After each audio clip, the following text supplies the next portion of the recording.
न्याय की देवी। चीन देश में चांग नाम का एक युवक रहा करता था। वह अत्यंत गरीब था।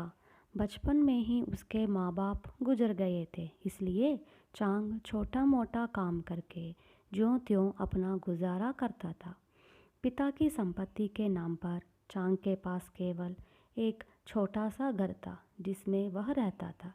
चांग के घर के पास एक व्यापारी रहा करता था। अनाथ चांग को नौकरी देने के बहाने वह व्यापारी चांग का मकान तथा उसके साथ लगी खाली ज़मीन पर कब्जा जमाना चाहता था।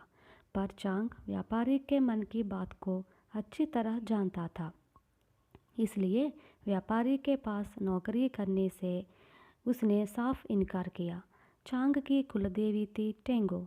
वही चीन के निवासियों की न्याय देवी भी थी।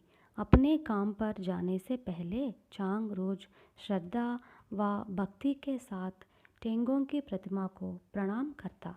कुछ ही समय में चांग ने बहुत सा धन जमा किया। उसमें उत्साह भरपूर था और वह हमेशा प्रसन्न रहता था। यह देख व्यापारी उससे जलने लगा। व्यापारी के मन में इच्छा पैदा हुई कि चांग के उत्साह व आनंद का कारण जान ले। एक दिन आधी रात के समय वह चांग के मकान के पास पहुंचा और खिड़की में से झांक कर देखा। देखकर उसको आश्चर्य का ठिकाना न रहा। चांग के पीछे एक बहुत बड़ा बक्सा था। चांग सोने की मुद्रियाँ गिन गिन कर उसमें डाल रहा था। इसके बाद उसने अपनी जेब से कुछ और सिक्के निकाले और उन्हें भी बक्से में रख दिया। उस बक्से को ज़मीन के अंदर रखकर लकड़ी एक तख्ते से उसे ढक दिया। फिर उस पर टेंगो की प्रतिमा रख दिया, उसकी पूजा की और पास में बिछाए बिस्तर पर लेट गया। यह सब देखकर व्यापारी अपने घर लौटा। उसे रात भर नींद नहीं आई। अपने मन में उसने सोचा, इस कमबख्त लड़के ने कितना सोना जमा कर रखा है, किसी तरह उसे हड़प लेना चाहिए। अगले दिन जब चांग अपने काम पर गया, तब व्यापारी ने उसके घर में प्रवेश किया। टेंगों की प्रतिमा को उठाकर एक तरफ रख दिया और लकड़ी का तख्ता भी उठाया। गड्ढे के अंदर वाला बक्सा खोलकर सोने की मुद्राएं निकाली, उन्हें अपनी थैली में भर लिया। फिर बक्सा बंद करके ऊपर तख्त रख दिया और उस पर प्रतिमा को पूर्ववत रखकर वह अपने घर चल दिया। रात को चांग घर आया और उसने देखा कि अपना सब सोना गायब है। चांग को बड़ी चिंता हुई। खूब सोच विचार करके उसको लगा कि चोर कोई पराया नहीं है, कोई जान पहचाना ही होगा। सुबह होते ही चांग न्यायाधिकारी के पास पहुंचा और उसको सारा वृत्तांत कथन किया। उसने न्यायाधिकारी को प्रार्थना की कि किसी प्रकार वे चोर का पता लगाकर उसकी संपत्ति उसे प्राप्त करा देने की कोशिश करे। न्यायाधिकारी ने चांग की बातें सुनकर उसे रवाना किया। देर तक वह सोचता रहा। तब उसको व्यापारी के बारे में शक हुआ।